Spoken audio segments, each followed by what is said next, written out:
धर्म परिवर्तन के लिए फोर्स किया गया। मेरे साथ में नशीले पदार्थ देकर गलत किया गया।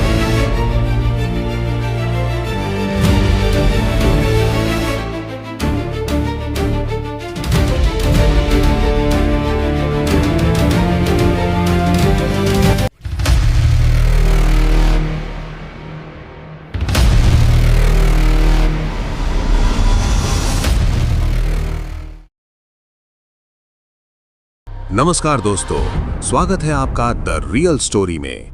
दोस्तों, आज हम ले चलते हैं आपको भोपाल के बाग सेवनिया थाना क्षेत्र में, जहां सिर्फ एक दिन पहले एक ऐसी घटना सामने आई है कि आपकी रूह कांप जाएगी।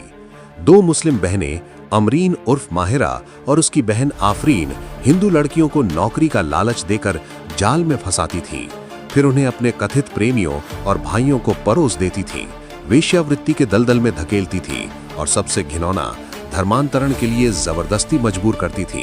मुझे धर्म परिवर्तन के लिए फोर्स किया गया। मेरे साथ में नशीले पदार्थ देकर गलत किया गया और जब मैंने इस चीज़ की आवाज़ उठाने की कोशिश की तो मुझे ये बोलकर दबा दिया गया कि हम लोगों की बहुत पहचान है, तुम्हारी फ़ोटो वायरल कर दी जाएगी। पहले एक अच्छी बहन बनकर हमें उसने अच्छे से रखा, ये कपड़े पहनो, वो कपड़े पहनो, यहाँ चलो, वहाँ चलो, और वो सब रिकॉर्ड करके रखा और उसी चीज़ को लेकर हमें ब्लैकमेल किया गया। पूरी कहानी सुनिए। यह मामला दो युवतियों की लिखित शिकायत के बाद पुलिस के पास पहुंचा। भोपाल की बाग सेवनिया पुलिस ने शिकायत पर तुरंत एक्शन लिया। रॉयल सागर विला में रहने वाली अमरीन उर्फ माहिरा, उसकी बहन आफरीन और एक धर्मांतरित मुस्लिम युवक चंदन यादव को हिरासत में ले लिया गया है। आफरीन के 3 और कथित भाई यासिर, चानू और बिलाल अभी फरार हैं। पुलिस उनकी तलाश में छापेमारी कर रही है। पीड़ित लड़कियों ने आरोप लगाया है कि इन लोगों ने न सिर्फ भोपाल के नारायण नगर और अब्बासन नगर में बल्कि अहमदाबाद और मुंबई में भी उनके साथ दुष्कर्म किए। जी, ये तो भोपाल में नारायण नगर और आसिमा मॉल के पास में सागर रॉयल विलास में, वहाँ तो वो रहती थी, वहाँ हम काम करते थे। उसके बाद अब्बास नगर जो उनका घर है, वहाँ भी उनके कुछ लोग हैं, जो उनके भाई लोग हैं, वो भी कुछ गलत व्यवहार करते थे, गलत करते थे। मौका छोड़ते नहीं थे वो लोग भी। दोनों बहनों की जिंदगी भी काफी दिलचस्प है। जानते हैं कि कैसे ये दोनों झुग्गी से आलीशान विला तक पहुंची।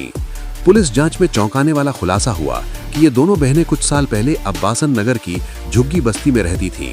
आज ये रॉयल सागर होम्स आशिमा मॉल के पास स्थित लग्जरी विला नंबर 301 में रह रही थी। आरोप है कि ये आलीशान संपत्ति अवैध देह व्यापार और धर्मांतरण की कमाई से खरीदी गई है। ये भी जानते हैं कि कैसे चलता था उनका देह व्यापार का रैकेट, क्या थी मोडस ऑपरेंडी।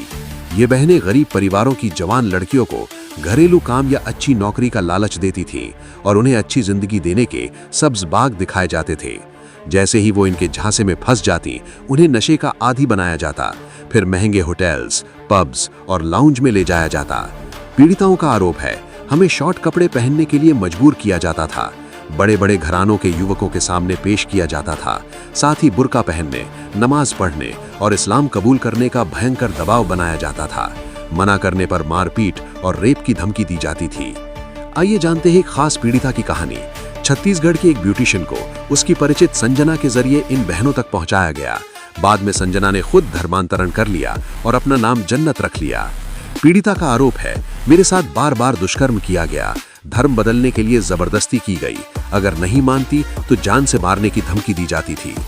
दूसरी पीड़िता ने भी यही कहा, घरेलू काम के बहाने नौकरी दी गई, फिर शॉर्ट ड्रेस पहनाकर पब और पार्टियों में पेश किया गया। पीड़िता की शिकायत मिलते ही पुलिस ने अमरीन, आफरीन और चंदन यादव को गिरफ्तार कर लिया। 3 आरोपी अभी फरार हैं। पुलिस अब इनके phone call details, bank transaction और पूरे नेटवर्क की जांच कर रही है। पुलिस सूत्रों का कहना है, ये पूरा सिंडिकेट भोपाल से अहमदाबाद और मुंबई तक फैला हो सकता है। देखिए, बाग सेवनिया का मामला है। एक महिला फरियादिया की रिपोर्ट पर दुष्कर्म और अन्य धाराओं में अपराध पंजीबद्ध किया गया है।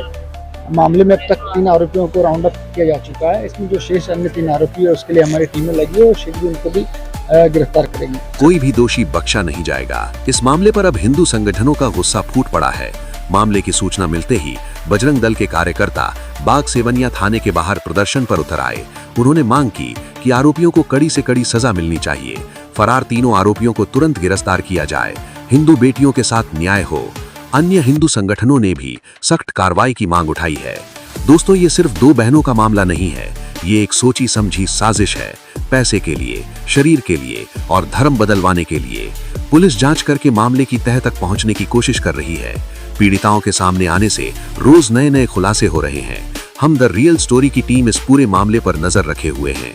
जैसे ही नया अपडेट आएगा, हम सबसे पहले आपसे शेयर करेंगे। आप क्या सोचते हैं इस पूरे मामले के बारे में?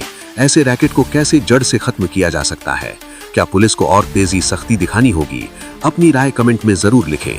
अगर ये वीडियो आपको सच्चाई दिखाने में कामयाब रहा तो लाइक करें, शेयर करें अपने दोस्तों और परिवार के साथ, और चैनल को सब्सक्राइब करना बिल्कुल ना भूलें, क्योंकि सच्चाई को आवाज देने के लिए आपका साथ बहुत जरूरी है। धन्यवाद। जय हिंद, जय भारत।